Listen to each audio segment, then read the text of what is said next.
देखिए excuse me sir. Students, yes yes yes sir yes, Reema ma'am को enter कर लीजिए, वो वेटिंग में है। Just a minute. Reema ma'am, Ayush Agarwal, Aarush, क्या है ये, अरुषा, आरुष अग्रवाल, ओके राइट। देखिए रीजनिंग के बारे में हम ये बता रहे हैं, जैसे अभी बात हुई थी कि रीजनिंग के लिए लॉजिक की जरूरत पड़ती है, ऐसा नहीं है। हर सब्जेक्ट के लिए लॉजिक की जरूरत पड़ेगी, इवन देन सब्जेक्ट ही नहीं, आपको डेली लाइफ के लिए भी लॉजिक की जरूरत पड़ेगी। अभी आप देख रहे हैं पेंडेमिक चल रहा है एक कोविड-19 को लेकर के, तो पेंडेमिक में बहुत सारी चीजें यहाँ पर चल रही हैं कि क्या हम अपना लॉजिक लगाएं, या जितनी भी गाइडलाइन गवर्नमेंट की तरफ से आ रही हैं, या जो भी कॉलेज कह रहा है, या जो भी कोचिंग कहता है, या जो भी हमारे पेरेंट्स कहते हैं, या जो भी हमारे गार्जियंस हैं जो कह रहे हैं कि हम उस पर चलें, या क्या हमें भी अपना कोई लॉजिक लगाना है। तो लॉजिक तो हर जगह चलेगा, केवल यही नहीं, लॉजिक हर जगह चलना है। लॉजिक आपके सब्जेक्ट के साथ भी चलेगा, लॉजिक आपके डेली लाइफ के साथ भी चलेगा, लॉजिक हर जगह चलना है कि कहाँ पर हम किस तरीके से बात करें। इवन देन सीए की अगर हम बात करें तब भी लॉजिक की जरूरत है। इसके अलावा अगर आप किसी भी जॉब में आगे जाएंगे, हो सकता है आप सिविल सर्विसेज की तरफ आपका मूड करे, कि आप टर्न होना हो आपको सिविल सर्विसेज की तरफ, कहीं भी आप जाएंगे कहीं ना कहीं जरूरत पड़ेगी आपको लॉजिक की। और इंटरव्यूज जहां पर होते हैं, जहां पर प्री होता है, मेंस होता है, देन इंटरव्यू होता है, या डायरेक्ट भी कहीं इंटरव्यूज होते हैं, तो वहां पर आपका लॉजिक ही देखा जाता है। तो कई जगह पर लॉजिक चलता है। लॉजिक अगर देखा जाए तो जब से बच्चा बॉर्न हुआ है और जब होल लाइफ तक उसको कहीं ना कहीं लॉजिक की जरूरत पड़ती है। अभी रीजनिंग की जब हम बात करते हैं तो रीजनिंग देखिए, अभी तक आपने जितने भी 12th तक आप आए हैं, 12th पास आउट होने के बाद जब तक भी आपने 12th किया, अभी आप ग्रेजुएशन भी करेंगे, तो कहीं पर आपको रीजनिंग एज अ सब्जेक्ट नहीं मिलेगा। लेकिन अगर हम कंपटीशन की बात करते हैं तो कंपटीशन में बेसिकली हर कंपटीशन में 90% कॉम्पिटिशन्स में रीजनिंग को दिया गया है। पहले सीए में रीजनिंग नहीं आती थी, बाद में इंट्रोड्यूस रीजनिंग सीए में भी किया गया। तो फाउंडेशन आपकी चल रही है, यहाँ भी रीजनिंग को इंट्रोड्यूस किया गया। उसकी वजह केवल यही है कि बिना रीजनिंग के आप कुछ भी नहीं कर पाओगे। अगर आपको रीजनिंग नहीं है, आप आपकी रीजनिंग नहीं है, तो वो ये कहते हैं कि हमें ऐसा कोई स्टूडेंट नहीं चाहिए जो केवल चीजों को रट के जा रहा है, हमें वो स्टूडेंट चाहिए जो अपना लॉजिक भी यूज करता है। और लॉजिक की जहां तक हम बात करते हैं, लॉजिक सबके पास होता है, हमें उसको इम्प्लीमेंट करना नहीं आता कि हम इम्प्लीमेंट लॉजिक को कहाँ करें, कैसे करें। ये सारी चीजें होती हैं। बाकी कोई भी ऐसी प्रॉब्लम नहीं है, इजी वे में आप कर पाओगे। बस थोड़ी सी ट्रिकी चीजें होती हैं यहाँ पर। मेरे ख्याल से एक बार मैं पूछना चाहूंगा, Reema ma'am, yes sir. Reema ma'am, सबके पास ऑलमोस्ट बुक्स जो हैं वो सभी के पास हैं? नहीं सर, कुछ बच्चों की बुक्स अभी आई नहीं है। तो ये स्टूडेंट्स जैसे अब ये रीजनिंग वगैरह का करेंगे तो कैसे ये आप क्या इनको, या तो फिर पीडीएफ? सर हाँ जी सर, इनको बता दूंगी मैं, आईसीआई की साइट पे डाउनलोड कर लेंगे। अच्छा अच्छा, हाँ वही मैं ना, क्योंकि रीजनिंग में कहीं ना कहीं क्वेश्चन से प्रैक्टिस करेंगे मैम। एक बार इनको जो भी है जी वो सर। आप दे दीजिएगा एक बार। ठीक है सर। Thank you. स्टूडेंट्स, आपको रीमा मैम से मिल जाएगा, लिंक मिल जाएगा, वहां से आप डाउनलोड कर सकते हैं सारे के सारे जितनी भी चीजें हैं, ये डाउनलोड आप कर लीजिएगा। मैं आपको थोड़ा सा स्टार्टिंग जो हम करेंगे ना, वो करेंगे रीजनिंग के कुछ चीजों से। जैसे रीजनिंग में हम बात करते हैं कोडिंग डिकोडिंग। देखिए कई बार आपने देखा होगा कि बहुत सारे जो हमारे क्रिमिनल्स होते हैं, या जैसे अभी हम बात करते हैं आतंकवादियों की, या बहुत जगह हम जेएंडके की बात करते हैं, या हम ईस्टर्न में चले जाते हैं, छत्तीसगढ़ की बात करते हैं हम। बहुत सारी जगह पर, अलग अलग जगह पर हम देखते हैं कि कुछ जो ग्रुप्स बने हुए होते हैं वो कहीं ना कहीं कोड में बात करते हैं। कहीं ना कहीं उन्होंने अपनी कोडिंग की होती है, उस कोडिंग में बात कर रहे होते हैं वो। उन्होंने अपनी कोडिंग, आजकल तो वैसे देखिए कोडिंग बहुत सारा चल रहा है, आपने कई बार ऐसा सुना होगा। अगर आपको मालूम हो कि आज की डेट में पापा को केवल पा के नाम से जाना जा रहा है, कहते हैं केवल पा। पापा को आजकल पा बोल देते हैं, बोलते हैं। हस्बैंड को एक नया वर्ड आया है, हबी। हस्बैंड के लिए एक छोटा सा वर्ड यूज हो रहा है आजकल, हबी के नाम से जाना जा रहा है हस्बैंड को। तो ये भी एक तरीके से देखा जाए, अगर किसी को हस्बैंड का मीनिंग पता है कि हबी जो है आजकल हस्बैंड को यूज किया जा रहा है, हबी यूज किया जा रहा है, इसका मतलब वो जो किसी ने कभी कोड किया था उसको अब डिकोड कर दिया गया और सब लोग जान गए हैं कि हबी मीन्स हस्बैंड है। तो इस तरीके से कुछ कोड, ये जो हमारे ग्रुप्स होते हैं बड़े बड़े, ये भी कुछ कोडिंग करके चलते हैं। हमारा जो इंटेलिजेंस ब्यूरो है, वो इंटेलिजेंस ब्यूरो भी कहीं ना कहीं कोड करके चलता है। हर जगह पर जो बड़े बड़े ग्रुप्स होते हैं वो कहीं ना कहीं कोडिंग करते हैं, उस कोड का डिकोड किया जाता है। जैसे ये सुनने में आ रहा है कि ये जो कोविड-19 है, इसमें मैं एक बार बात करूंगा, इसमें दीक्षा कपूर, माइक ऑन कीजिए दीक्षा। दीक्षा। Yes sir. दीक्षा, आप बता सकते हो मेरे को इस समय जो कोविड-19 है, what is the full form of Covid? Diksha, Diksha Covid की फुल फॉर्म पता है? सच नहीं पता। नहीं पता ना? तो हम यही है, ये देखिए यहीं पर हम यह बात करते हैं कि हमें बहुत सारी चीजें नहीं पता होती हैं। हम बार-बार न्यूज़पेपर में, न्यूज़ में हम कोविड-19 सुन रहे हैं, लेकिन हमें कोविड की फुल फॉर्म ही नहीं पता है कि कोविड की फुल फॉर्म क्या है। इसका मतलब ये भी रीजनिंग में कहीं न कहीं आ रहा है कि जब हम किसी भी चीज को सुन रहे हैं, जब कोई भी चीज हमारे सामने आई है, इसका मतलब इसको भी कोड किया गया है। इस कोड को क्या डिकोड किया गया, क्या हमने समझ में आ गया हमें कि जो शॉर्ट फॉर्म बनाई गई है वो किस तरीके से बनाई गई है, हम कोविड को क्या बोलेंगे, ये सारी चीजें कहीं ना कहीं कोडिंग में है। अगर हम बात करते हैं, जो भी आप जितने भी सॉफ्टवेयर चलते हैं या जितने भी वायरस बनते हैं, अगर कोविड की बात करते हैं, जो कोविड, अब ये बोला जा रहा है कि जो वायरस है हमारा कोरोना, जो वायरस है, इसको भी मैन मेड है ये। इसका मतलब ये है कि इसको ना डेवलप किया गया है, ऐसा कहा जा रहा है। ऐसी जो न्यूज आ रही है वो ये है कि इसको डेवलप किया गया है। इसका मतलब जब इसको डेवलप किया गया तो कहीं ना कहीं कोडिंग की गई होगी। अगर ये जो हमारे साइंटिस्ट जो आजकल चल रहे हैं, जो वैक्सीन बनाने की बात कर रहे हैं, ये इसको डिकोड करने की बात चल रही है केवल, ये जो वायरस बनाया गया है, ये बनाने का इसका कोड क्या था। अगर ये कोड हमें पता लग जाए तो हम इसको डिकोड कर देंगे और डिकोड करने के साथ ही हमारी वैक्सीन तैयार हो जाएगी। इसलिए हम कोडिंग और डिकोडिंग की बात करते हैं। तो ये जो बेसिकली आपका चैप्टर, इसमें जो सीए में जो एक चैप्टर दिया हुआ है वो कोडिंग डिकोडिंग, ये इसीलिए है कि जब भी आप कहीं भी बात करें तो जो भी कोड आपको दिया गया है, क्या आप उस कोड को डिकोड कर पा रहे हो? क्या आप कोड चल रहा है वो आप डिकोड कर पा रहे हो? अगर आपने कोड कर दिया तो आप आंसर दे पाओगे। अगर आपको मालूम है कि कई बार आपने देखा होगा कि अगर कहीं पर हम कह रहे हैं आर यू फाइन, तो यू की जगह पर हम कैपिटल यू का यूज करते हैं, वाई ओ यू ना करके केवल यू यूज कर देते हैं। तो जो आजकल एसएमएस की एक लैंग्वेज चल रही है या व्हाट्सएप पर जो लैंग्वेज चल रही है, जो हम शॉर्ट में एक लैंग्वेज को यूज करते हैं, वो भी कहीं ना कहीं कोडिंग है।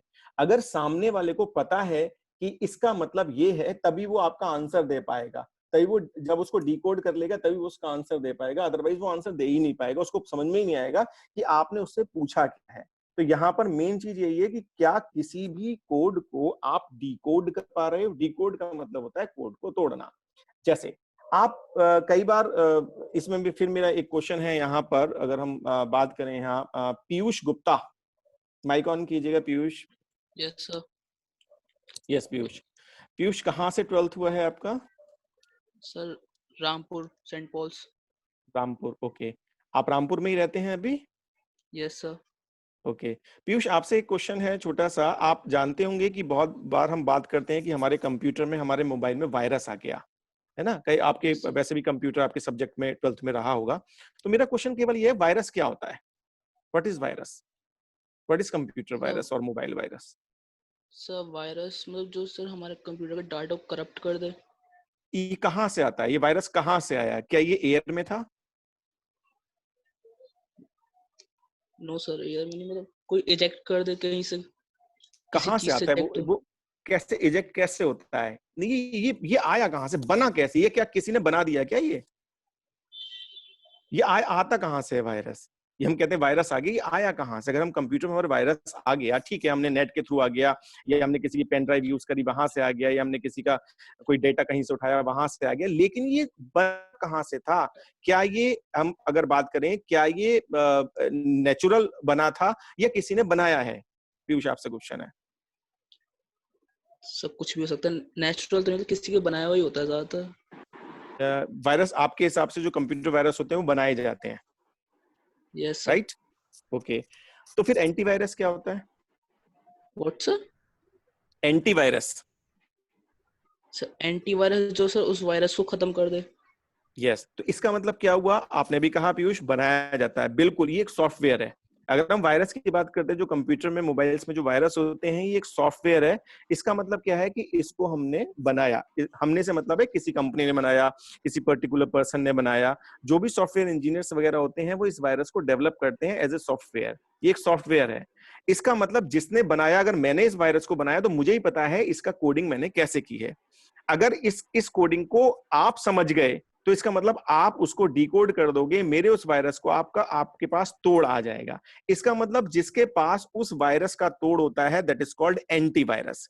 इसलिए कंपनीज अलग अलग जो वायरस बनाती हैं, जो वायरस उतार देती हैं मार्केट में, जब कंप्यूटर्स में वायरस आ जाता है तो वही कंपनी फिर एंटीवायरस निकालती है जिससे कि उनका एंटीवायरस बिके।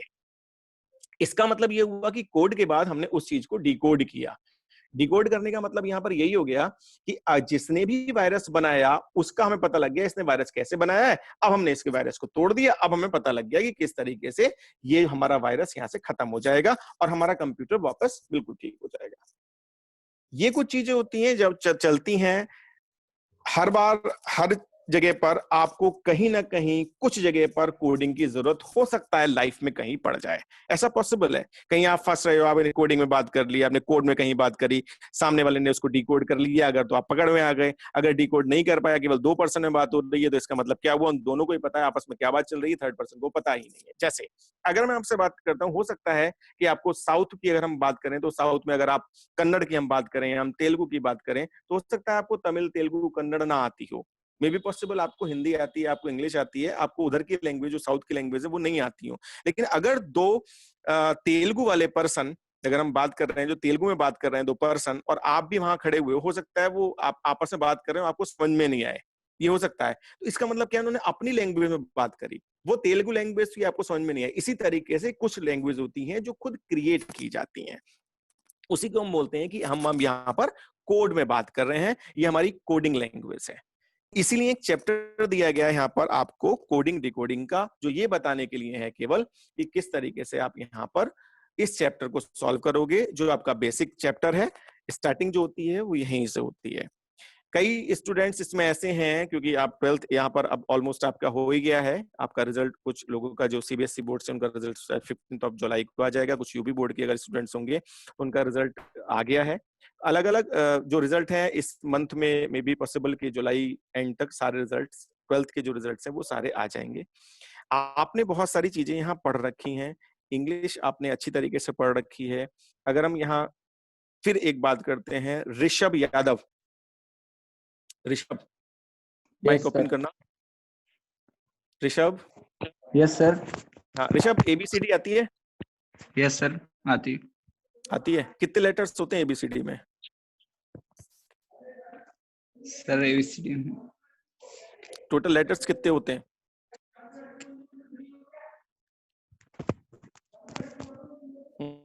गिनने पड़ेंगे? कितने लेटर होते हैं हमें ये भी नहीं पता।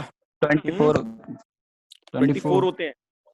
Okay, 26। Ishita, yes sir. Ishita आपने बताया 26 होते हैं। इशिता, आप अगर मैं आपसे कहूँ सुना सकते हो एबीसीडी आप? Yes sir. इशिता सुनाओ जरा, छोटी एबीसीडी सुनाओ। छोटी बड़ी एक ही बात हुई। एक ही बात हुई? अगर एक ही बात हुई है, मान लीजिए मैं आपसे कहता हूँ छोटी एबीसीडी लिखिएगा और बड़ी एबीसीडी लिखिएगा, एक ही बात है? नो सर, सुनाना एक बात है, लिखना डिफरेंट है। यही तो है, यही रीजनिंग है, दैट इज रीजनिंग। यही तो रीजनिंग है कि अगर आपसे क्वेश्चन इंटरव्यू में कहा गया छोटी एबीसीडी सुनाइए और वहां पर आपने कह दिया कि एक ही बात है, इसका मतलब आपने अपनी रीजनिंग का यूज किया ही नहीं, आपने अपने दिमाग का यूज ही नहीं किया। यही रीजनिंग है, इसी को हम रीजनिंग बोलते हैं। तो इसलिए कोशिश कीजिएगा उस जो ऊपर वाले ने एक माइंड दिया है उस माइंड को प्रॉपर वे में यूज करने का। अगर हमसे कहा गया छोटी एबीसीडी सुनाइए, जब हम कहते हैं छोटी एबीसीडी लिखिए तो आप छोटा ए, छोटा बी, छोटा सी लिखते हो। इसी तरीके से जब आपसे कहा गया छोटी एबीसीडी सुनाइए तो सीधी सी बात है, आप बोल दीजिए छोटा ए, छोटा बी, छोटा सी, छोटा डी, छोटा ई। क्या हो गया उसमें? अगर हमने कह दिया एक ही बात है, इसका मतलब आप दोनों में डिफरेंट, आपको पता ही नहीं कि दोनों में डिफरेंस है क्या। जब हम लिखने की बात करते हैं तो आप दोनों को अलग अलग लिख देते हो, बड़ा ए भी लिख देते हो, छोटा ए भी लिख देते हो, बड़ा बी भी लिख देते हो, छोटा बी भी लिख देते हो। लेकिन जैसे ही हम सुनाने की बात करते हैं तो आप वहां रीजनिंग का यूज ही नहीं करते, आप सीधे कह देते हो बात एक ही है। नहीं, अगर क्वेश्चन आया है तो इसका मतलब आंसर जरूर होगा। तो उस आंसर को ही आपको वहां ढूंढना है कि यहाँ पर आंसर हमें क्या मिलेगा, हम किस तरीके से, अगर क्वेश्चन बना है तो इसका मतलब कहीं ना कहीं कुछ ना कुछ थोड़ी बहुत बात जरूर है। तो चाहे आप उसमें समय लीजिए, टाइम लीजिए, take a time and then answer. कोशिश अपनी तरफ से पूरी ये कीजिएगा कि आप उस क्वेश्चन को, जो भी क्वेश्चन आता है, चाहे वो आप लॉ में आ रहा हो, चाहे वो इंग्लिश में आ रहा हो, चाहे आपके अकाउंट्स में आ रहा हो, आपके इकोनॉमिक्स में आ रहा हो, या रीजनिंग में आ रहा हो, या मैथ में आ रहा हो, उस क्वेश्चन को ध्यान से पढ़ना है। अगर आप क्वेश्चन को ध्यान से नहीं पढ़ोगे तो आंसर आप कहीं ना कहीं मिस्टेक कर सकते हो। ज्यादा समय हमें देना होता है क्वेश्चन में कि क्या हम क्वेश्चन को समझ पा रहे हैं। अगर आप क्वेश्चन को समझ पाओगे तभी आप आंसर भी दे पाओगे। अगर आप क्वेश्चन नहीं समझ पाओगे तो आप आंसर नहीं दे पाओगे। तो यहाँ पर बहुत सारी चीजें ऐसी हैं जहां आप अपने माइंड का यूज करके उस चीजों को कर सकते हो। जैसे मैं थोड़ी सी बात करता हूँ, मैं एक स्क्रीन शेयर कर रहा हूँ, एक बार हम बात करेंगे स्क्रीन पर। एक बार स्क्रीन देखिएगा।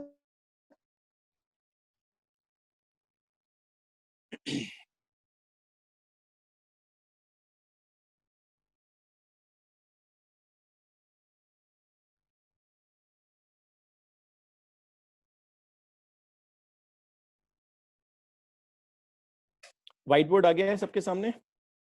Yes, sir. Yes sir. Yes, sir. Yes, sir. Okay, एक मिनट देखिए, जैसे हम एबीसीडी की हम जब बात करते हैं यहाँ पर, तो एबीसीडी में हम कुछ चीजें बोलते हैं। जैसे अभी बात हुई 26 लेटर्स होते हैं टोटल, तो हर एक लेटर की एक अपनी एक पोजीशन होती है। जैसे हम बात करते हैं, ए किस नंबर पर आता है तो हम बोलते हैं 1 नंबर पर आता है, बी किस पे आता है 2 पर आता है। इस तरीके से एक्स वाई जेड की बात करते हैं तो हम कहते हैं 24, 25, 26 पे आता है, जेड जो है वो 26 पे आता है। तो इस तरीके से हर लेटर की अपनी एक पोजीशन होती है। वो पोजीशन हमें अपने टिप्स पर लेनी है। टिप्स इन द सेंस कि अगर जैसे ही आपसे पूछा जाए what is the position of B, P for parrot, तो एकदम से आपको पता होना चाहिए 16th नंबर पर पी आता है।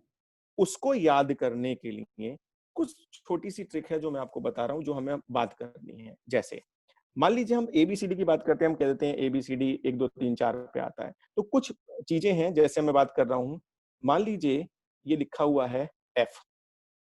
स्क्रीन पर दिखाई दे रहा है आपको F? Yes, Yes, sir. sir.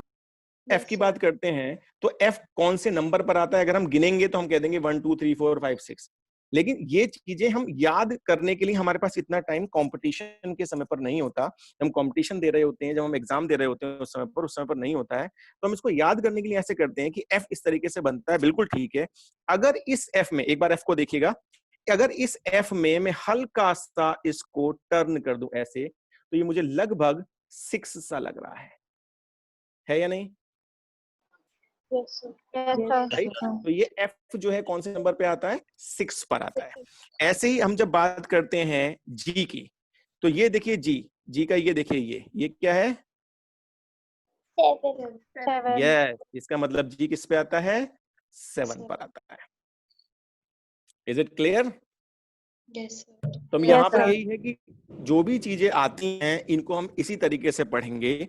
F बनाइए, उसको देखिए किस पे, हल्का से घुमा दीजिए, 6 पे आ रहा है। 7 किस पे आ रहा है? 7 इस जी पर। जैसे ही आप जी बनाएंगे आपको लग जाएगा, जैसे जी की बात होगी, अगर इनको जो मैं आपको बता रहा हूं, इनको आप 3-4 बार अपनी किसी रफ कॉपी पर या कहीं भी एक बार आप इनको अपने हाथ से लिख करके, और जब बनाएंगे कि अच्छा एफ ऐसे होता तो 6 पे आता है, इस तरीके से बनता है, जी ऐसे होता तो 7 पे आता है।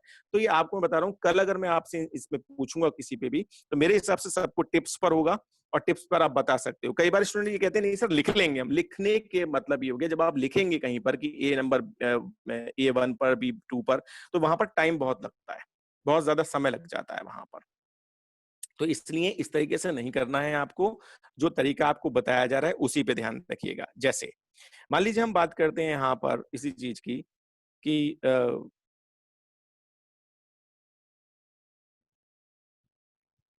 एच ऐसे आता है। अगर हम एच की बात करेंगे तो एच ऐसे बनता है। अगर इस एच को हल्का सा ऊपर से मिला दें और हल्का सा नीचे से मिला दें तो ये लगभग हमें 8 सा लगता है। इसका मतलब एच जो है वो 8 पर आता है। ऐसे ही हम बात करेंगे जैसे आई की, तो आई हम ऐसे बनाते हैं और कहीं ना कहीं 9 भी ऐसे ही बनता है। तो ये आई जो है वो 9 नंबर पर आता है।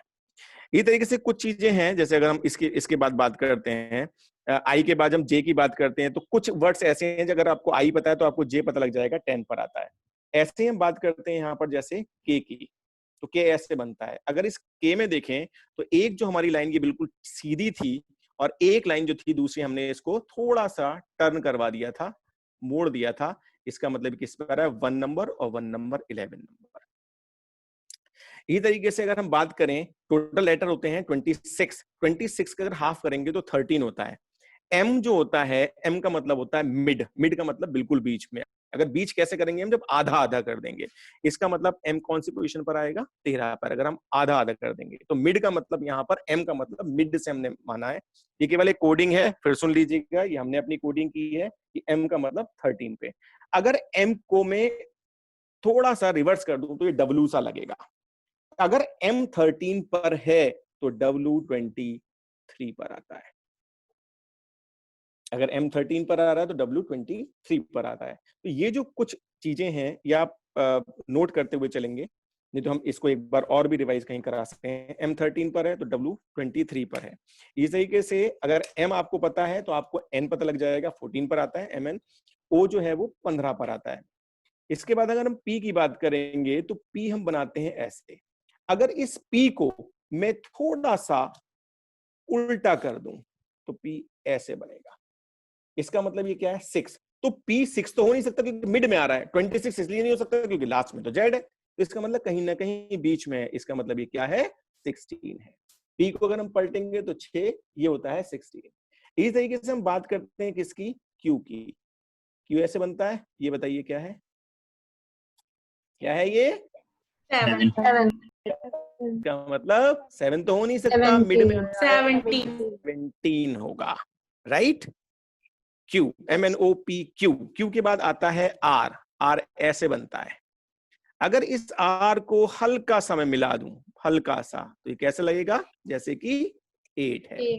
इसका मतलब किस पे आएगा, 18। इसके बाद R के बाद क्या आता है, S।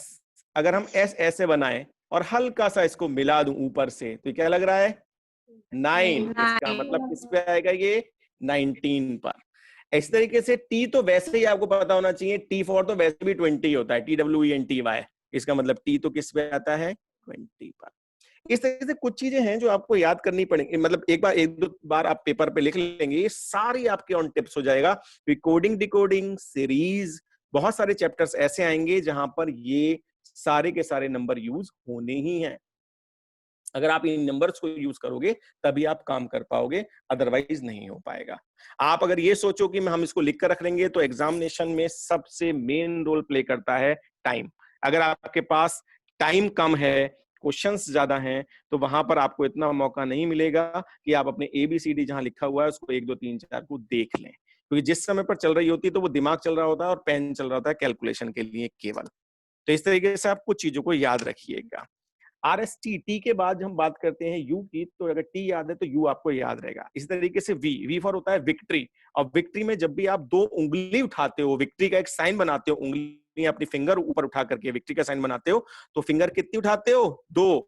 इसका मतलब दोनों तरफ से 2 2 फिंगर उठ के 22 होता है। विक्ट्री हमेशा जब भी होगी लास्ट में 2 ही लोग बचेंगे, जिनमें एक जब फाइनल होता है तो 2 ही टीमों में होता है बस, कभी 3 टीमों में फाइनल नहीं होता है। तो इसका मतलब 2 विक्ट्री के लिए 2 फिंगर्स होती हैं, डबल 2 की हम बात करते हैं। वी के बाद हमने डब्ल्यू की बात करी है, एम को उल्टा करा था तो डब्ल्यू बना था, जो कि 23 नंबर पर आया था, 23 पर आया था। ठीक है, जिस तरीके से ABCD 1 2 3 4 शुरू के याद रहते हैं, ऐसे हमें XYZ याद रहता है, X 24 25 और 26 पर। एक बार इनको सबको लिख करके देखोगे तो ये सारी चीजें, जितनी भी चीजें आपको बताई हैं, टोटल चीजें आपको क्लियर हो जाएंगी, बिल्कुल कोई भी प्रॉब्लम नहीं आएगी। तब ये चैप्टर चालू करने में भी हमें अच्छा लगेगा, हमें पता होगा कि हाँ आपको ऑन टिप्स ये सारी चीजें आती हैं, तभी आप ये कर भी पाओगे। अदरवाइज तो बहुत ज्यादा प्रॉब्लम हो जाती है, इस तरीके से बहुत ज्यादा प्रॉब्लम हो जाती है। कुछ भी जो भी चीजें हैं, जितनी भी चीजें हैं, एक एक करके जब हम पढ़ेंगे तो रीजनिंग इतनी बढ़िया हो जाएगी। मैं नहीं मानता हूं कि जितने भी क्वेश्चन आपके रीजनिंग में आएंगे, मेरे ख्याल से आप 100% क्वेश्चंस को करके आओगे, जो भी आपके चैप्टर्स यहाँ पर दिए हुए हैं सीए के फाउंडेशन में।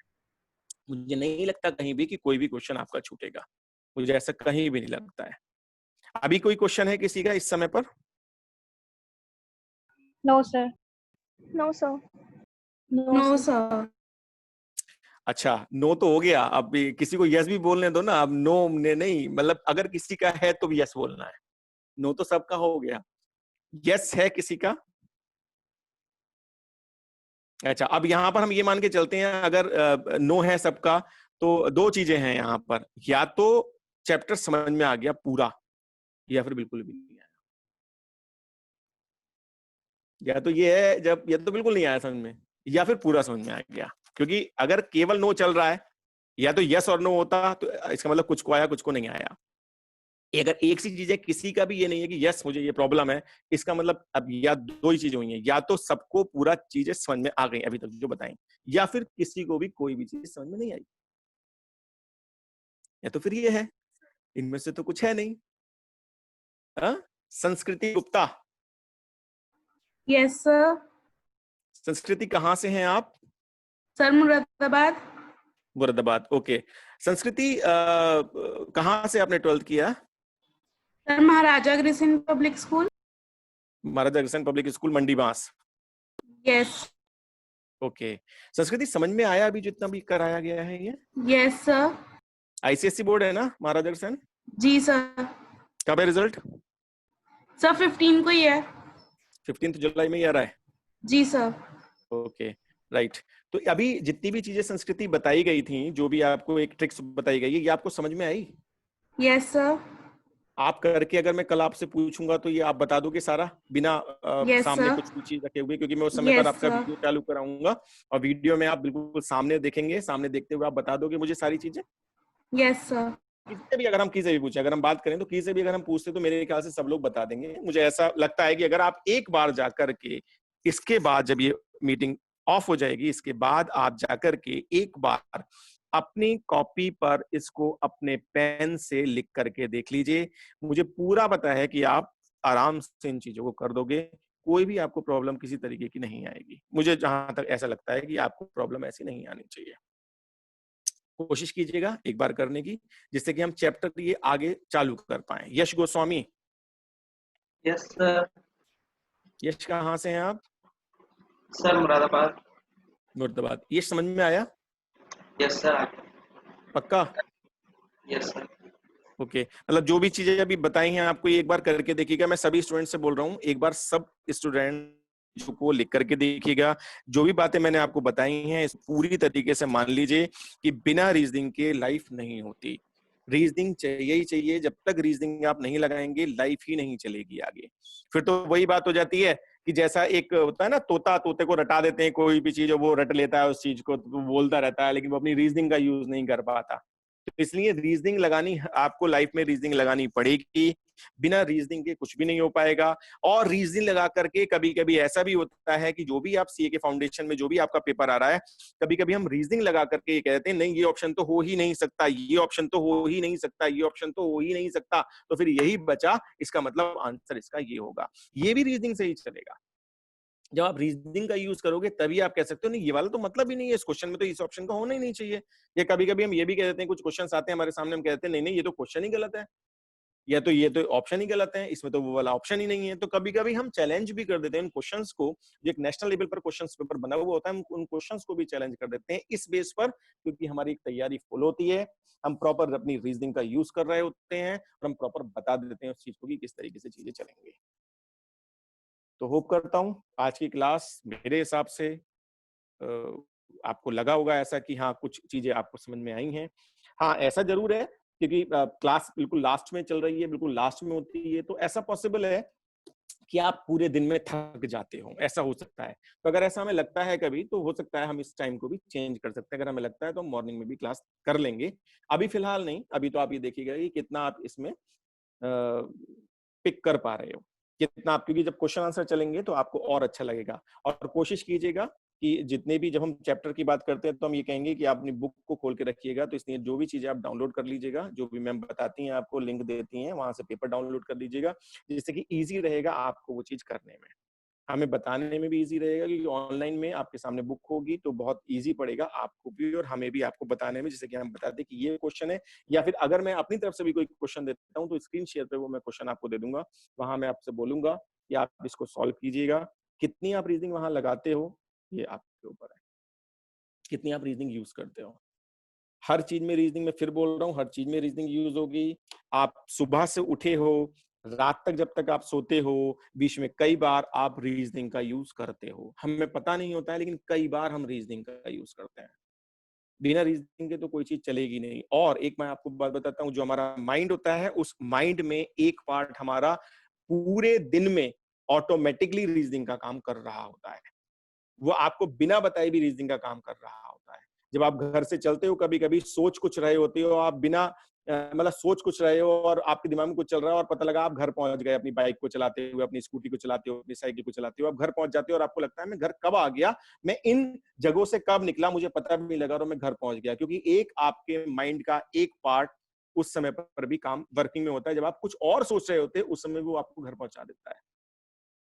तो इसलिए कोशिश कीजिएगा इन चीजों को, और जितने आप माइंड को यूज करोगे उतना ही माइंड ब्रॉड होता चला जाएगा। माइंड सबको लगभग बराबर मिलता है ऊपर वाला, बस यूज करने की बात होती है। कोई उसको कम यूज करता है, कोई उसको ज्यादा यूज करता है, कोई किसी एक सेक्टर में यूज कर लेता है, कोई दूसरे सेक्टर में यूज करता है। अलग अलग सेक्टर की बात है। जो जिस माइंड को जहां पर लगा देता है वहां पर वो सक्सेस हो जाता है। तो इसमें कोशिश कीजिएगा। अभी आपके सामने सीए फाउंडेशन, जिस चीज के लिए आप आए हो, इस कोचिंग को ज्वाइन किया है, वो सबसे पहला ऑब्जेक्ट आपका होना चाहिए। और चूंकि एग्जाम आपका नवंबर के आसपास होगा, क्योंकि जिस तरीके से चल रहा है, तो नवंबर में मेरे हिसाब से इस एग्जाम को ये चेंज नहीं करेंगे, क्योंकि जब तक कंडीशन ऑलमोस्ट ठीक हो गई होंगी, तो वहां पर तो आपका एग्जाम आप मान के चलिए कि आपका एग्जाम नवंबर में ही होगा। तो जितनी भी आप चीजें करते हुए चल रहे हो उसकी प्रैक्टिस जरूर रखिएगा। अगर कोई भी कोर्स कंप्लीट हो जाता है उसको प्रैक्टिस में जरूर रखिएगा, उसको उठा के मत रख देना। उठा के रख दोगे तो फिर वो ऐसे कैसे ही रह जाएगा। ठीक है, चलिए, थैंक यू वेरी मच आज के लिए। Thank you, sir. Thank you, sir. Thank you, sir. Right, Thank you, sir. अभी कोई क्वेश्चन है आपका तो बता दीजिए मुझे, क्योंकि अभी 2-3 मिनट है हमारे पास। तो अगर कुछ है आपका क्वेश्चन तो, अदरवाइज हम मीटिंग को फिर एंड करते हैं। ठीक है, okay, thank you very Thank much. you, sir. Thank you, sir. Thank you.